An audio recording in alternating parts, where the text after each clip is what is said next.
Hello बच्चों, welcome to back my channel. I am Rajni. आज मैं आप सबको अनुस्वार और अनुनासिक में फ़र्क बताऊंगी। ये हिंदी ग्रामर का एक बहुत ही इम्पोर्टेंट चैप्टर है जो 9th क्लास का चैप्टर है। मैं आप सबको आज अनुस्वार और अनुनासिक बताने वाली हूँ। अनुस्वार क्या है, अनुनासिक क्या है, इसके भेद क्या है, कैसे हम शब्दों में पहचानें, चलो देखते हैं। सबसे पहले हम अनुस्वार जानेंगे। अनुस्वार कैसे पहचाने, अनुस्वार कैसे शब्दों में पहचाने कि अनुस्वार क्या है, अनुस्वार को हम कैसे चिन्हित करें। अनुस्वार को हम बिंदु के रूप में चिन्हित करते हैं और इसको हम कैसे बोलेंगे। कोई शब्द जैसे गंगा, गंगा में हम लिखते हैं गंगा। गंगा में ये जो बिंदु है ये अनुस्वार है। गंगा में जो बिंदु यूज की गई है वो अनुस्वार है। तो शब्द के मध्य में जब अनुस्वार आता है तब उसके पहले एक स्वर और एक व्यंजन अवश्य होता है। हिंदी में अनुस्वार दो जगहों में आता है, एक शब्द के मध्य में, दूसरा शब्द के अंत में। शब्द के मध्य में आया जैसे गंगा, अंग, कंचन, जैसे कंचन का फिर स्वर आ रहा अ, अंग, कंचन, अंग, फिर चन, कंचन मध्य में आया। शब्द के मध्य में जो अनुस्वार लगता है वो कैसा शब्द बनता है, वो शब्द है गंगा, कंचन, चंदन। शब्द के अंत में जो अनुस्वार लगते हैं वह कौन से शब्द हैं, उच्चारण कैसे होता है इनका, वह शब्द है अहम, पुस्तकम, स्वयं। देखो ये शब्द के लास्ट में लगे हुए हैं अनुस्वार। अनुस्वार को लिखकर दिखाने के लिए एक ही चिन्ह बनाया गया है। बच्चों, हम अनुस्वार को सिर्फ एक ही चिन्ह से दिखा सकते हैं, बिंदु से। जैसे चंपा, जैसे चंपा, गंगा, चंदन, चंचल। अनुस्वार में पंचमाक्षर नियम लागू होते हैं। अब पंचमाक्षर क्या है, पंचमाक्षर मीन्स क, ख, ग, घ, अंगा। ये 5 अक्षर हैं। आ वर्ग में आता है क, ख, ग, घ, अंगा, ये इसका 5वां अक्षर है। चा वर्ग में आता है च, छ, जा, झा, यहाँ आता है। टा वर्ग में अड़ा आता है। ता वर्ग में ना आता है। पा वर्ग में मा आता है। मीन्स 5वां अक्षर यूज होता है आधे स्वर के लिए। 5वां अक्षर उसका आधे स्वर के लिए यूज होता है। माला में आ होता है आ। जब अनुस्वार हम लगाते हैं तो इसी आ में अंग लगाते हैं, बिंदी रख देते हैं, बिंदु। ये हो जाता है अंग। इसको क्या बोलेंगे, अंग। अब ये अनुस्वार हो गया। तो इसका डेफिनेशन ये है कि अनुस्वार को आ स्वर के ऊपर बिंदु लगाकर अंग रूप में दिखाया जाता है। जैसे आंग,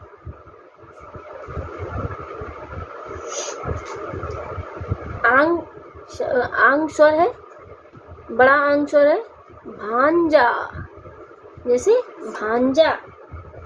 कांड, हिंदी, हिंदी। गुंजन,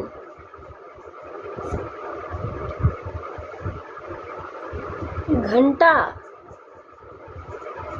परंतु। बच्चों, आपको अनुस्वार तो पता चल ही गया होगा कि अनुस्वार हम कैसे पहचाने। जिन शब्दों में ऊपर बिंदु का यूज होता है वो अनुस्वार होते हैं। अब चलो हम अनुनासिक को देख लेते हैं। अनुनासिक क्या है, वह स्वर है, अनुनासिक वह स्वर है जिनके उच्चारण में वायु मुख के साथ साथ नाक से भी बाहर निकलती है। जैसे सांस, आप सांस बोल के देखो, सांस। ऐसे लगेगा नाक से भी हम बोल रहे हैं, मुख से तो बोल ही रहे हैं, नाक से भी बोल रहे हैं। जैसे सांस, स प्लस आ प्लस स प्लस आ,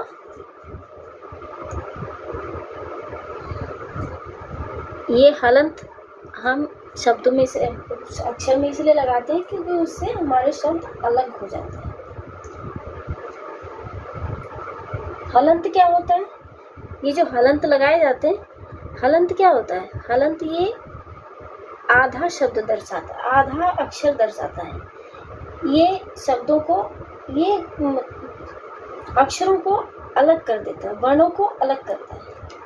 इसे कहते हैं वर्ण विच्छेद, इसे कहते हैं वर्ण विच्छेद। सांस में ये जो मैंने स प्लस आ, स आ, इस सब को, ये इसका जो स्वर है आ, इसको अलग किया, स हलंत लगा के आ, ये सब कहते हैं वर्ण विच्छेद। जैसे भांग, भ प्लस आ प्लस ग प्लस आ, भांग आ। अनुनासिक का ध्वनि चिन्ह चंद्र बिंदु से दिखाया जाता है। ध्वनि चिन्ह क्या है जो हम यूज करते हैं? ये चंद्र बिंदु। ध्वनि जो हम बोलते हैं सांस आ, इससे जो ध्वनि चिन्ह है, जो हमारे मुख से जो ध्वनि निकलती है, उसको हम दर्शाएं कैसे, लिखें कैसे, वो है चंद्र बिंदु से हम यूज कर सकते हैं। जैसे अनुनासिक को हम चंद्र बिंदु से दिखाते हैं, अनुनासिक। जैसे अनुस्वार को हम बिंदु से दिखाते हैं, ये अनुस्वार को हम बिंदु से दिखाते हैं, अनुनासिक को हम चंद्र बिंदु से दिखाते हैं। अनुनासिक का ध्वनि चिन्ह चंद्र बिंदु से दिखाया जाता है। बच्चों शिरोरेखा क्या है? शिरोरेखा ये है जो हम शब्द लिखने के बाद जो ऊपर रेखा खींचते हैं, वो शिरोरेखा है।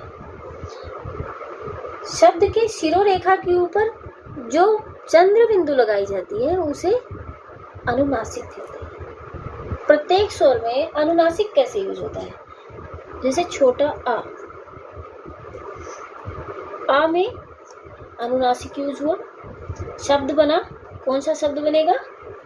अनुनासिक। छोटा आ में जो हमने अनुनासिक चिन्ह यूज किया, उससे हमारा शब्द कैसा बन सकता है? हंसी, क्योंकि वो छोटा आ है ना। हंसी, अंगना, गंवार। और अब देखते हैं बड़ा आ। बड़ा आ में जो हमने अनुनासिक यूज किया चंद्र बिंदु, उसका आ बोला गया, साउंड आता आ। आंधी, आँख,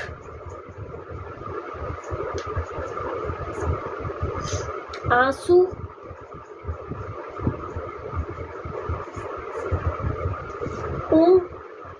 छोटा ऊ में है उंगली,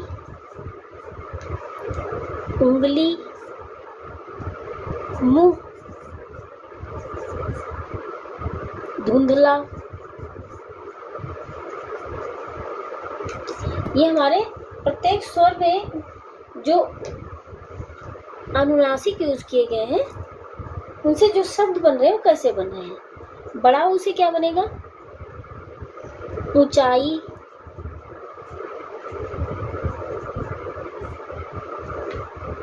गूंज,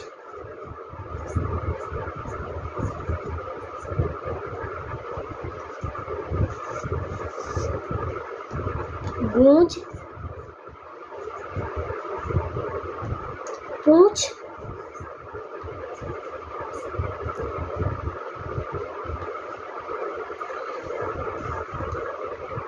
छोटी ई से क्या बनेगा?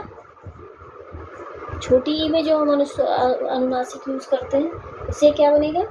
हिंडोला। छोटी ई की मात्रा यूज हो रही ना, हिंडोला। ये मत सोचना कि इसमें चंद्र बिंदु नहीं है तो ये अनुनासिक नहीं है।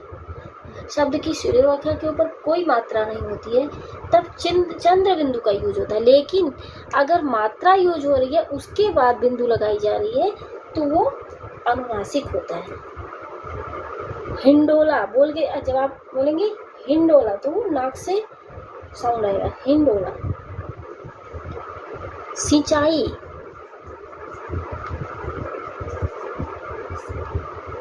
बड़ी से क्या होगा?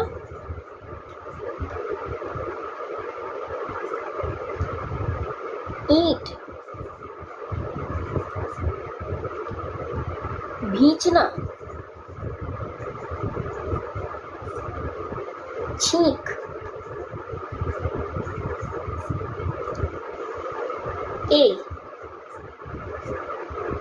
ए में अनुनासिक यूज हुआ, बना भेंट, शब्द बना भेंट। गेंद, ऐ यूज हुआ, ऐ में अनुनासिक जो लगा वो हुआ मैं।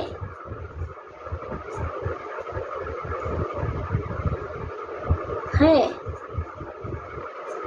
कैंची।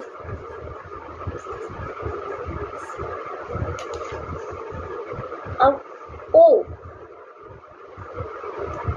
ओ अनुनासिक, ओ में जो अनुनासिक यूज हुआ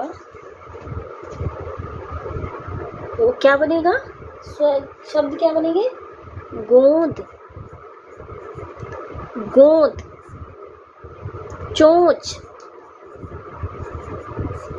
औ में जो अनुनासिक यूज होंगे औ। भौंकना,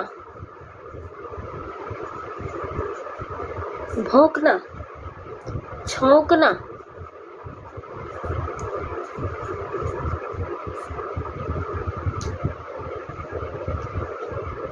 ये सब स्वर में लगने वाले अनुनासिक चिन्ह हैं। अब बच्चों आप लोग सोच रहे होंगे कि जैसे हिंडोला है, सिंचाई है, ईंट, भींचना, छींक, भेंट, गेंद, मैं, इन सब में तो चंद्र बिंदु आया ही नहीं, तब ये अनुनासिक कैसे हो गया? चंद्र बिंदु तब लगाई जाती है जब शिरोरेखा के ऊपर, ये रेखा ना शिरोरेखा, इसको शिरोरेखा बोलते हैं, शब्द के ऊपर जो लाइन खींची जाती है। शिरोरेखा के ऊपर जब फ्री हो, कोई मात्रा ना हो, तो वहाँ पे चंद्र बिंदु लगाई जाती है। लेकिन जैसे शिरोरेखा के ऊपर मात्रा लग गई, हिंडोला लिखा गया, मात्रा आई, फिर बिंदु लगाया गया, तो ये क्या हो गया? अनुनासिक में ही काउंट होगा, ये अनुनासिक ही है। चंद्र बिंदु वहाँ लगाई जाती है शिरोरेखा के ऊपर फ्री होता है, कुछ नहीं होता वहाँ पे, तब वहाँ चंद्र बिंदु यूज होती है। लेकिन अगर मात्रा है तो वहाँ पे बिंदु लगा के हमें अनुनासिक दिखाना पड़ता है और अनुनासिक का ही उच्चारण करना पड़ता है। बच्चों सिंपल तरीके से आपको ये जानना है कि अनुनासिक चंद्र बिंदु के रूप में दर्शाया जाता है और अनुस्वार बिंदु के रूप में शब्दों में यूज किया जाता है। अनुस्वार केवल शब्द के मध्य में और अंत में आते हैं, जबकि अनुनासिक शब्द के आरंभ, मध्य और अंत तीनों में आ सकती है। अब ये कैसे होगा? जैसे अनुस्वार में, गंगा में अनुस्वार बीच में आ रहा है, जैसे गंगा, ग प्लस अंग, अब बीच में आया ना अनुस्वार, अंग और फिर ग, ग प्लस आ। ये वर्ण विच्छेद किया हमने तो पता चला कि अनुस्वार बीच में आ रहा है, अंग, और अनुस्वार लास्ट में भी लगाया जाता है, जैसे अहम, अहम, इसको माँ के रूप में दर्शाया जाता है।